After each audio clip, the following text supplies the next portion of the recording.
Barium सॉलो। Barium सॉलो एक test है जिसमें हम लोग मेनली ओसोफेगस को देखते हैं, ठीक है। अदरवाइज तो ये फेरिंग्स को देखा जा सकता है और फेरिंग्स के अलावा आप ओसोफेगस को देख सकते हैं। तो यहां पर जो तस्वीर आप देख रहे हैं एक रफ डायग्राम है, जिस रफ डायग्राम में दिखा रहा है कि आप जब बेरियम सॉलो करेंगे तो ये पेशेंट जब इस चीज को लेगा, क्या नाम है, बेरियम सल्फेट को, ये इसके माउथ में भरा रहेगा, ये माउथ में ले करके इस तरह से भरा रहेगा और जैसे ही आप इंस्ट्रक्ट कीजिएगा then he will swallow it, तब ये इसको निकलेगा और जब ये इसको सॉलो करेगा तो ये पूरा एरिया जो है बेरियम सल्फेट इसे कवर होगा और इवन दिस एरिया, ये एरिया ही नहीं, ये स्टमक का भी एरिया का अपर पार्ट जो है कवर होगा, है ना। स्टमक का अपर पार्ट भी कवर होने वाला होता है। तो यहां पर जब हम लोग बेरियम सल्फेट का सॉल्यूशन देते हैं तो बेरियम सल्फेट जाने के बाद पेशेंट के माउथ में रहेगा, है ना, ये माउथ में रहेगा तो माउथ से ये इंटर करेगा, नीचे आएगा और ओसोफेगस तक ये जाता है, ठीक है। यहां से इंटर करेगा, यहां जाएगा।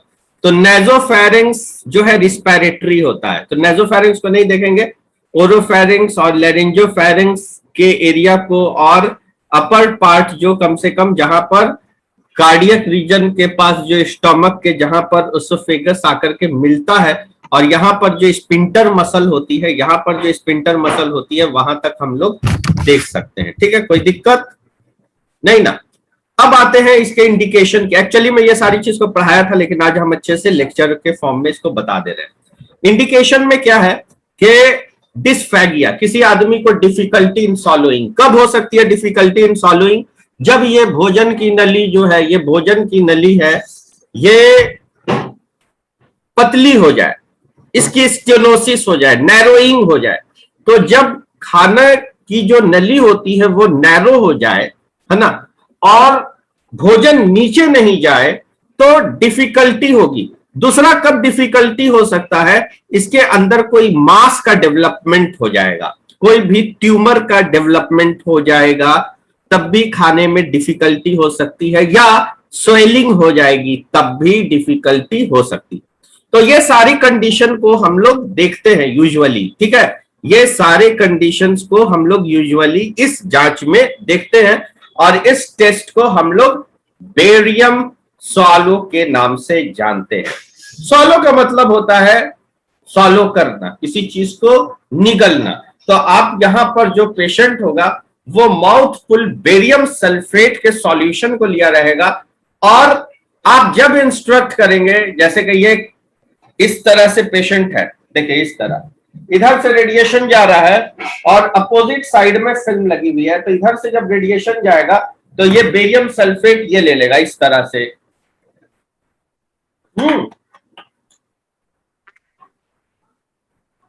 और जब निकलेगा तो यहां पर जो थायराइड कार्टिलेज होता है ये ऊपर और नीचे आएगा, उसी वक्त एक्सपोजर देना है। लेकिन आज के डेट में वैसा नहीं किया जाता है क्योंकि अब कंप्लीट वीडियो फिल्म बनती है, उसको सिर्फ इंस्ट्रक्ट कर दीजिएगा कि वो सॉलो करे तो ये वीडियो बन जाएगी, जितना देर ये नीचे तक जाएगा उसकी कंप्लीट वीडियो बनेगी और वीडियो का वो भाग, वो हिस्सा जहां पर ये पूरा ओसोफेगस दिखाई दे रहा है, ठीक है, ओसोफेगस दिखाई दे रहा है और स्टमक के अपर रीजन तक ये जाता हुआ दिखाई दे रहा है, उसमें जहां पे सबसे ज्यादा कवर एरिया है हम वहां पर की एक इमेज को ले सकते हैं, उस इमेज को ले सकते हैं।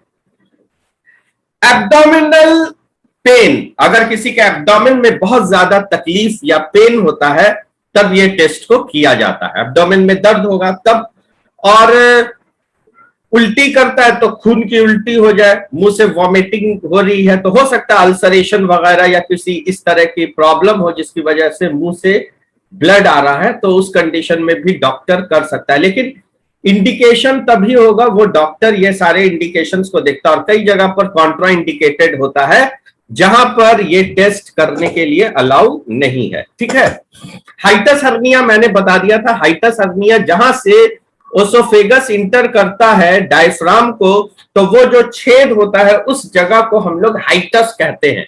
तो वो जो हाइटस है वो ढीला हो जाता है और स्टमक का कुछ हिस्सा बल्ज आउट कर जाता है, बल्ज आउट नहीं, बल्ज अप कर जाता है इन द थोरैसिक कैविटी, वो बल्ज करके थोरैसिक कैविटी में चला जाता है और इस कंडीशन को हम डिटेक्ट कर सकते हैं, हर्निएशन को भी देखा जा सकता है। यहां पर हर्निएशन को दिखाया गया है, ठीक है, अलग अलग तरह के।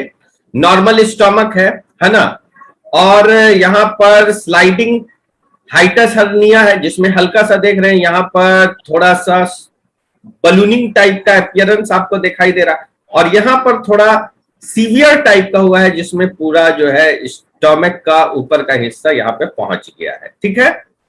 इसको लिखा हुआ है पाराओसिफिजियल रोलिंग हाइटल हर्निया। तो इसका रिपेयरिंग होगा, सर्जिकली इसको रिपेयर किया जाता है, और सर्जिकली रिपेयर तभी ना होगा जब आप इसकी फाइंडिंग कर देंगे, आप इसको पता करके दिखाएंगे। आप अगर एक्सरे से इसको दिखा सकते हैं तो मैं एक चीज बता देता हूं, आज इतना डेवलपमेंट हो गया लेकिन ये जांच ओल्ड नहीं हुई है, ये मॉडर्न है, आज भी ये मॉडर्न है, क्योंकि अल्ट्रासाउंड से इसको डिटेक्ट नहीं कर सकते। और सबसे बड़ी बात कि ये सस्ते में आता है, ये जो टेस्ट है एक्सरे कंपैरेटिवली सीटी स्कैन और एमआरआई से सस्ता होगा। और अल्ट्रासाउंड सस्ता हो सकता था लेकिन चेस्ट के रीजन का अल्ट्रासाउंड करना मुश्किल है, क्योंकि यहां से स्टर्नम जो बोन आती है वो रुकावट कर देती है, साउंड वेव अल्ट्रासाउंड मशीन का नहीं जा पाता और इसीलिए इमेज अच्छा नहीं लिया जा सकता, ठीक है। यहां पर मैंने आगे लिखाया था ओसोफेजियल कार्सिनोमा, यानी कि ओसोफेगस में कैंसर अगर हो जाता है या अल्सर हो जाता है, पॉलिप हो जाता है, तो पॉलिप्स को देखा जा सकता है। पॉलिप्स क्या, एक तरह का ट्यूमर है जिसमें एक पेडिंक्यूलेटेड पॉलिप होता है जिसमें एक पैर होता है ना, और उस पे इस पैर पे ये नीचे ऊपर हिल सकता है। और एक होता है सीजल पॉलिप, है ना, एक यहां पर दिया हुआ है सीजल पॉलिप। ये पॉलिप का कोई फुट नहीं होता, वो चिपका रहता है, वॉल से चिपका रह सकता है। ये पॉलिप कहीं भी हो सकता है, नाक के अंदर भी ये पॉलिप होता है, यूटेरस में, सर्विक्स में, सर्वाइकल रीजन, है ना, सर्विक्स में, और भोजन के नली में हो सकता है, ठीक है। Gastro-oesophageal reflex disease, GERD, gastro-oesophageal reflex disease actually में क्या होती है कि जब कोई व्यक्ति कुछ खाना खाता है, जैसे यहां पर मैंने एक स्टमक बना दिया है, हाँ, तो ये आदमी जो है क्या कर रहा है, ये खाना खा रहा है, तो इसके स्टमक में जो भी जाएगा, जो भी भोजन जाएगा, ठीक है, तो मैं थोड़ा सा इसके पेट में भोजन डाल देता हूं समझाने के लिए।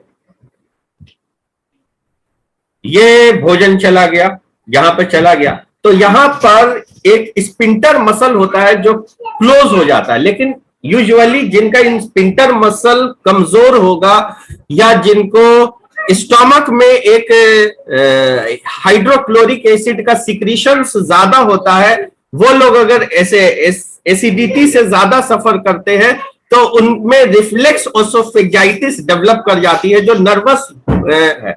इसमें क्या होगा कि जो भी भोजन रहेगा, ज्यादा पानी पी लिए तो ये क्या करेगा, बूस्ट अप करेगा, ये ऊपर की ओर जंप करेगा, नीचे से ऊपर की ओर ऐसा उछलेगा। तो जब हम कॉन्ट्रास्ट एजेंट इसके अंदर जाता रहता है तो उस वक्त ये रिफ्लेक्स ओसोफेजाइटिस के कंडीशन या उससे रिलेटेड एबनॉर्मेलिटी को देखा जाता है। लेकिन रिफ्लेक्स ओसोफेजाइटिस को देखने के लिए एक बहुत बेहतरीन टेस्ट है जिसको हम लोग कहते हैं बेरियम मील। बेरियम मील एक ऐसा टेस्ट है जिसमें स्टमक कंप्लीटली जो है ना कॉन्ट्रास्ट एजेंट से भरा रहता है, और ये देखिए सॉलो का मतलब हो गया निगल लेना, और मील का मतलब हो गया ये पूरा स्टमक जो है ना, पूरा स्टमक बेरियम सल्फेट से ये भर जाएगा, ये पूरा बेरियम सल्फेट से भरेगा और इसकी पूरी आउटलाइन आ जाएगी कंप्लीटली। इसको स्टमक को देखने के लिए ही किया जाता है। तो उस कंडीशन में यहां पर जो भोजन रहेगा उसके साथ कंट्रास्ट मिल जाएगा, तो कंट्रास्ट देखिएगा कि ऊपर की ओर उछल रहा है, ऐसा फ्लोरोस्कोपिक कंट्रोल में। तो इस तरह रिफ्लेक्स ओसोफेजाइटिस को देखा जा सकता है। चलिए आगे आते हैं। इसके वॉल में रिफ्लेक्स डिजीज, डाइवर्टिकुलम हो जाता है। डाइवर्टिकुलम यानी कि स्टोमक का जो वॉल है, ये क्या चीज का मैंने वॉल बनाया है, तो ये बनाया है मैंने स्टोमक की वॉल को बनाया है। स्टोमक के वॉल में एक पॉच टाइप का बन जाता है, जैसे कि ये अगर हम इसको स्टोमक मानते हैं, है ना, इसको स्टोमक मानते हैं तो स्टोमक है, ठीक है। तो हम डाइवर्टिकुलम कहां बना देते हैं, इधर बना देते हैं एक डाइवर्टिकुलम इस तरह, है ना। इसकी वॉल क्या हुई कि इस तरह हो गई, है ना, और ये ऐसा करके गया हुआ है। इसका जो लेयर है, इसके अंदर जो है एक पॉकेट टाइप का बन चुका है, और इस कंडीशन को हम लोग कहते हैं डाइवर्टिकुलम। तो कॉन्ट्रास्ट एजेंट इसके अंदर भर जाएगा, इसके अंदर भरेगा, और हम डाइवर्टिकुलम को देख सकते हैं। ये एक एबनॉर्मेलिटी है। अब आते हैं कॉन्ट्राइंडिकेशन में। कॉन्ट्राइंडिकेशन के किस कंडीशन में ये जांच को नहीं करना चाहिए, और ये हो गया वाई, एलर्जी। अगर किसी को एलर्जी होगी बेरियम सल्फेट के सॉल्यूशन से, तो उस कंडीशन में उस व्यक्ति को कभी भी ये टेस्ट डॉक्टर नहीं कहता है करने के लिए, नहीं तो उससे क्या होगा तो उसको ज्यादा इरिटेशन होने लगेगा, ठीक है। रिसेंट गैस्ट्रिक या ऑसोफिजियल सर्जरी हुई हो, अगर उसको रिसेंटली सर्जरी हुई होगी तो उस कंडीशन में भी ये टेस्ट नहीं कर सकते हैं, ठीक है, क्योंकि वो स्थान क्या होगा कि कटा छटा होगा, ठीक है, और कटा छटा होगा तो वहां पर बेरियम सल्फेट जब आएगा, वहां पे जब बेरियम सल्फेट के सॉल्यूशन आएंगे तो वो हमारे ब्लड के कैपिलरी से मिल जाएंगे, और ब्लड के कैपिलरी से जब मिलेंगे तो पेशेंट को बहुत ज्यादा इरिटेशन होने वाला होता है, ठीक है।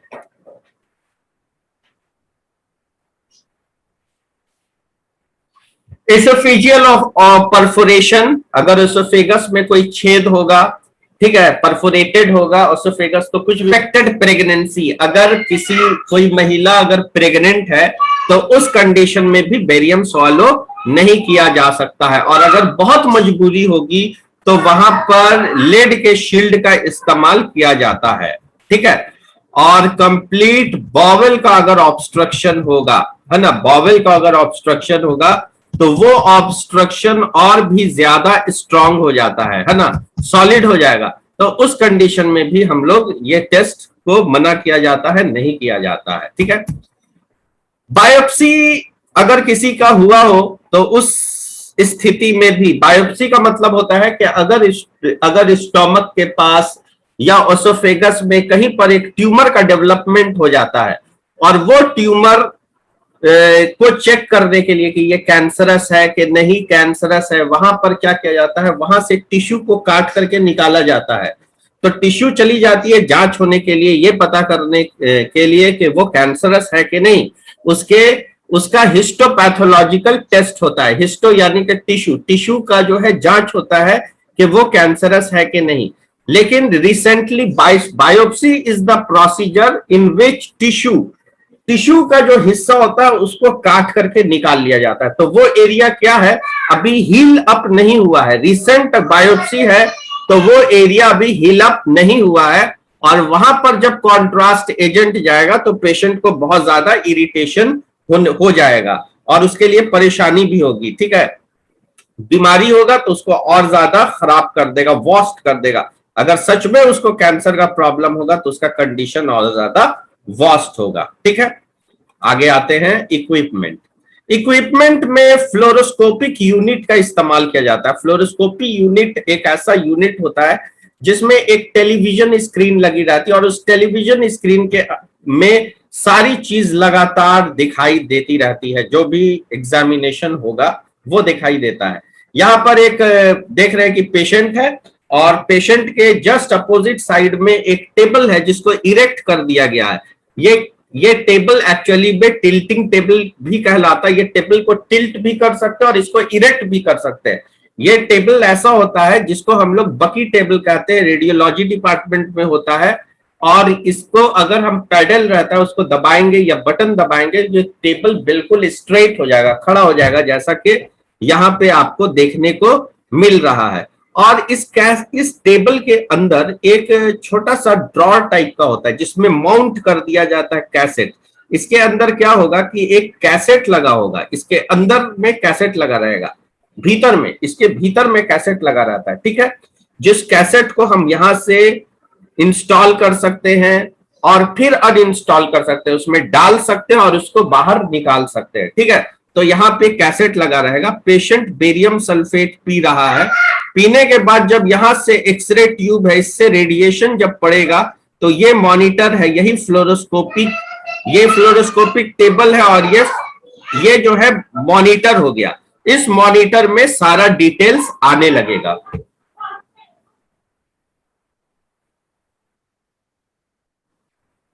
ठीक है, अब ये जो टेबल है यहां पे एक इंटेंसिफायर लगा रहता है, हाई स्पीड कैसेट को फिक्स किया जाता है। कॉन्ट्रास्ट एजेंट का नीड, कॉन्ट्रास्ट एजेंट देने के लिए क्या होना चाहिए, एक ग्लास होना चाहिए, ठीक है, जिसमें कॉन्ट्रास्ट एजेंट हम जितना रिक्वायरमेंट होगा एडिक्वेट अमाउंट में वो कॉन्ट्रास्ट एजेंट पेशेंट को देंगे, वो लेगा और उसको मुंह के अंदर होल्ड करके रखेगा, उसको पीना नहीं है, ठीक है। और दूसरा जो है बेरियम सल्फेट का जो है सस्पेंशन सिंगल कॉन्ट्रास्ट स्टडी के लिए हम लोग देते हैं। सिंगल कॉन्ट्रास्ट स्टडी का मतलब होता है वो स्टडी जिसमें केवल और केवल बेरियम सल्फेट के सॉल्यूशन को गैस्ट्रोइंटेस्टाइनल स्टडी के लिए किया जाए। गैस्ट्रोइंटेस्टाइनल स्टडी के लिए हम लोग उस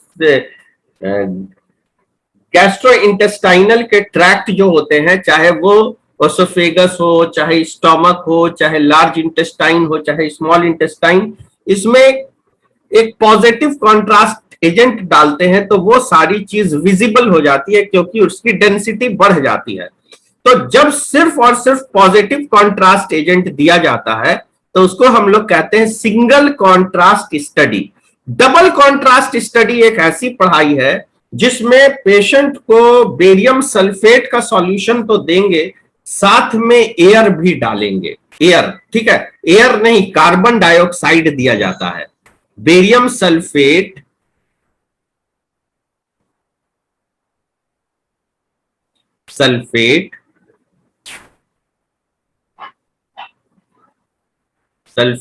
प्लस CO2 कार्बन डाइऑक्साइड, ठीक है। कार्बन डाइऑक्साइड और बेरियम सल्फेट को एक साथ दिया जाएगा तो स्टडी की जाती है और इस स्टडी को हम लोग डबल कॉन्ट्रास्ट स्टडी करते हैं। लेकिन पहले आप सिंगल कॉन्ट्रास्ट स्टडी को देख लीजिए और उसके बाद मैं बेरियम सल्फेट के सिंगल कॉन्ट्रास्ट स्टडी के बारे में बताता हूं। थिक डेंसिटी के बेरियम सल्फेट के सस्पेंशन को दिया जाता है डबल कॉन्ट्रास्ट स्टडी में। जब डबल कॉन्ट्रास्ट स्टडी कराया जाएगा जिसमें निगेटिव कॉन्ट्रास्ट एजेंट और पॉजिटिव कॉन्ट्रास्ट एजेंट दोनों देंगे तो पेशेंट को जो सॉल्यूशन दिया जाता है पीने के लिए वो ज्यादा गाढ़ा होता है, ठीक है। गाढ़ा सॉल्यूशन देने के बाद यहां पर जो कार्बन डाइऑक्साइड है इसको किसी पंप से नहीं डाला जाता है, ठीक है। एक खास पाउडर पेशेंट को खिलाया जाता है जिसको हम लोग कहते हैं एफरवेसेंट पाउडर।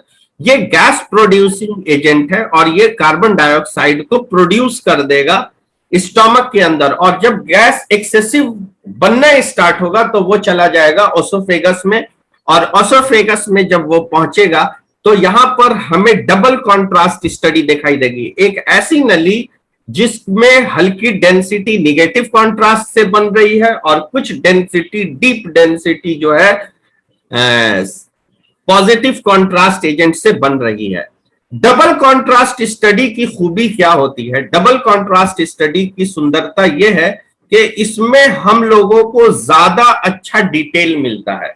इसमें एनाटॉमी बहुत बढ़िया दिखाई देने लगती है, इसमें हल्की हल्की जो रीज और लाइनिंग होती है ना वो तक दिखाई देने लगती है। लेकिन सिंगल कॉन्ट्रास्ट स्टडी में उतना डिटेल्स नहीं पता चलता है।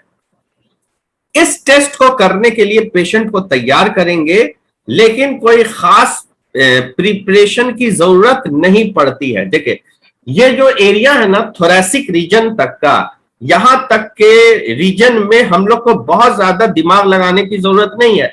लेकिन जब थोरैक्स के नीचे एब्डोमिनल रीजन की जब बात आती है तो यहां पर स्पेशल प्रिपरेशन करना पड़ेगा, यानी कि इसके अलावा जो टेस्ट आप पढ़िएगा तो वो पढ़िएगा बेरियम मील फॉलो थ्रू। ठीक है, तो ये दोनों टेस्ट में क्या होता है कि पेशेंट को खास प्रिपरेशन करना पड़ता है, कुछ दवाइयां दी जाती है जिससे उसका पेट का फीकल मैटर निकल जाए और गैस ना रहे।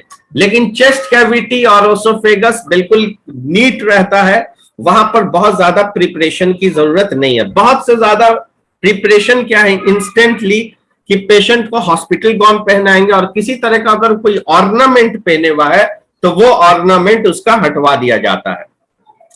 फास्टिंग में बी इंप्लॉयड फॉर 2 आवर, कम से कम 2 घंटे की पेशेंट की फास्टिंग होनी चाहिए। प्रोसीजर को देख लीजिए। On the day of examination, जिस दिन एग्जामिनेशन होगा पेशेंट को सारे प्रोसीजर के बारे में बता दिया जाएगा कि आपको हम एक ग्लास देंगे, आपको एक टेबल के सामने खड़ा कर देंगे, ठीक है, या आपको चेस्ट स्टैंड के सामने खड़ा करेंगे, आपके अगेंस्ट एक कैसेट होगा जिसमें फिल्म लगी रहती है, वो उसमें इमेज बन जाएगा और आपको जैसा खड़ा किया जाएगा वैसे ही खड़े रहिएगा। लेकिन मैं आपको थोड़ा सा एक ग्लास में, है ना, एक सॉल्यूशन दूंगा, उसको आपको पीना है। देखिए सॉल्यूशन से एलर्जी भी होती है, लेकिन सॉल्यूशन मार्केट में कई तरह के अवेलेबल होते हैं। कुछ प्लेन होता है, काफी चौकी टेस्ट का होता है, लेकिन उसको बेहतर करने के लिए कुछ कंपनियों ने इसमें थोड़ा खोजबीन कर दिया, इसको थोड़ा फ्लेवर दे दिया, जैसे स्ट्रॉबेरी फ्लेवर हो गया या चॉकलेट फ्लेवर हो गया। तो हो सकता है उस तरह के फ्लेवर में दिया जाएगा तो पेशेंट को उतना प्रॉब्लम नहीं होगा, वो कंफर्टेबली उसको सॉलो कर सकता है, ठीक है ना, सॉलो कर सकता है। तो एग्जामिनेशन के दिन उसको बोलेंगे कि आपको खड़े हो जाना है, आपको ये घूंट मुंह में लेकर के रख लीजिए, तो वो जैसे ही मुंह में ले लेगा इस तरह,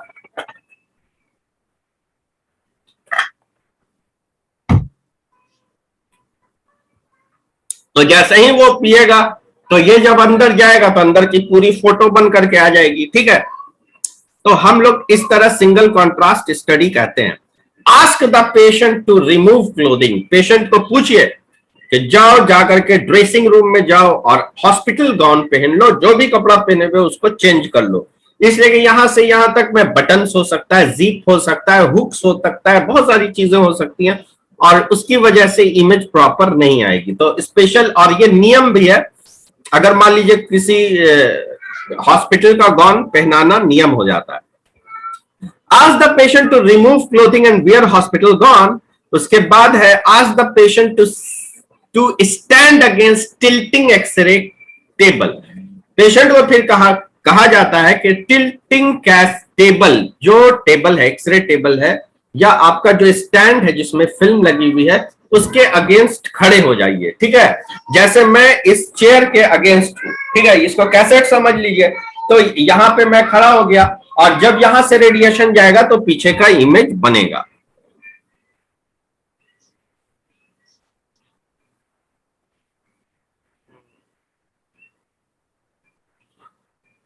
सबसे पहले पेशेंट को हम इंस्ट्रक्ट करेंगे to take 10 to 15 ml barium sulphate. Barium sulphate का 10 से 15 ml माउथफुल वो ले लेंगे और लेने के बाद वो जैसे ही सोलो करेंगे तो उसकी वीडियो बनती रहेगी और उसका इमेज आ जाएगा। ठीक है, और हम एग्जामिन करेंगे पेशेंट को।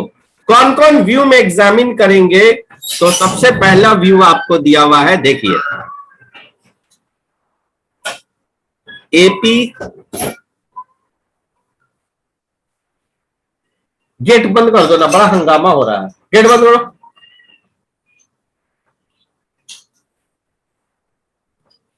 सबसे पहला एंट्रोपोस्टेरियर, राइट पोस्टेरियर ऑब्लिक और लेफ्ट पोस्टेरियर ऑब्लिक।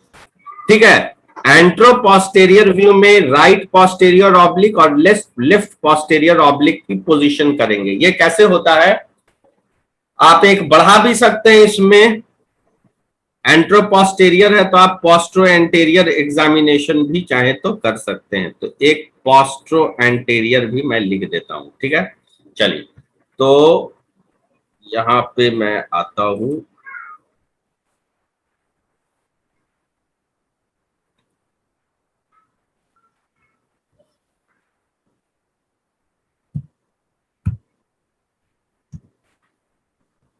ये पोजीशन को आप लोग देखिए, पेशेंट जब सॉलो, बेरियम सॉलो हो रहा है, तो उसको जब हम बोलेंगे कि पहला व्यू जो लेंगे हम फर्स्ट व्यू ले सकते हैं। तो अगर हम चाहें तो ये पोस्ट्रो एंटेरियर व्यू को ले सकते हैं, ठीक है। तो ये कौन सा व्यू है, ये है पोस्ट्रो एंटेरियर व्यू, ठीक।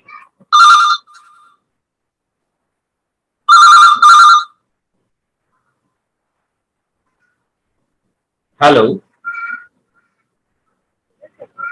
हाँ हाँ मैं बोल रहा हूँ, गुड आफ्टरनून।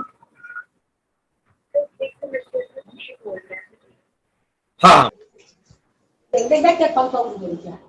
देखिए यहाँ पे आप क्या देख रहे हैं कि ये पेशेंट है ना, दिस इज द पेशेंट, और ये कौन से व्यू में है, ये जो व्यू है इसको कहते हैं posteroanterior. Anterior side is in contact to the table से वो कांटेक्ट में रहेगा, या चेस्ट के स्टैंड से कांटेक्ट में रहेगा। अच्छा, यहाँ पे एक चीज देख रहे हैं, ये एक ट्रे टाइप का है, इसमें एक हैंडल बनी हुई है, ठीक है।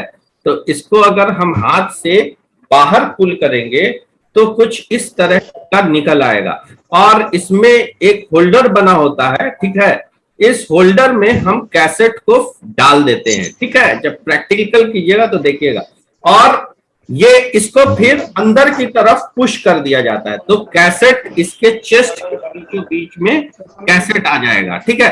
तो व्यू को हम लोग पोस्ट्रो एंटेरियर व्यू कहेंगे, ठीक है, क्योंकि posterior side towards x ray tube, source की तरफ पोस्टेरियर साइड है ना।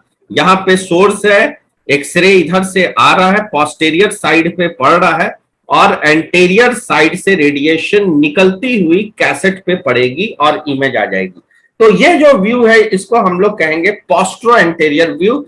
हम बेरियम सॉलो देंगे पेशेंट को, ड्रिंक करेगा, सॉलो करेगा, और उसके बाद हम बटन दबा देंगे, इसका एक पोस्ट्रो एंटेरियर व्यू रेडी हो जाएगा। एंट्रोपोस्टेरियर जस्ट अपोजिट हो जाता है, इसका एंटेरियर साइड सामने हो जाएगा, posterior side against tilting table और स्टैंड, चेस्ट स्टैंड, ठीक है, जहां पर भी ये कैसेट को लगाया गया है, ठीक। इसके बाद आइए नेक्स्ट है, हाँ, और लेफ्ट पोस्टीरियर ऑब्लिक इमेज कैसा होगा सर, दिखाइए। हाँ, ऑब्लिक मैं बता रहा हूं, ठीक है। देखिए ये जो है लेडी, ठीक है, इसका दो शोल्डर का दो साइड होता है, एक हो गया राइट और एक हो गया लेफ्ट, ठीक है।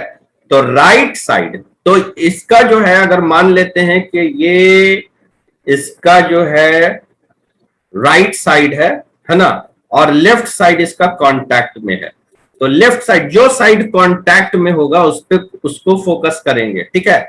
तो ये कौन सा व्यू है, पोस्ट्रो एंटेरियर। अगर ये बिल्कुल सीधी खड़ी रहती तो ये कौन सा व्यू होता, पोस्ट्रो एंटेरियर, लेकिन इसको हमने क्या किया, ऑब्लिक कर दिया, है ना।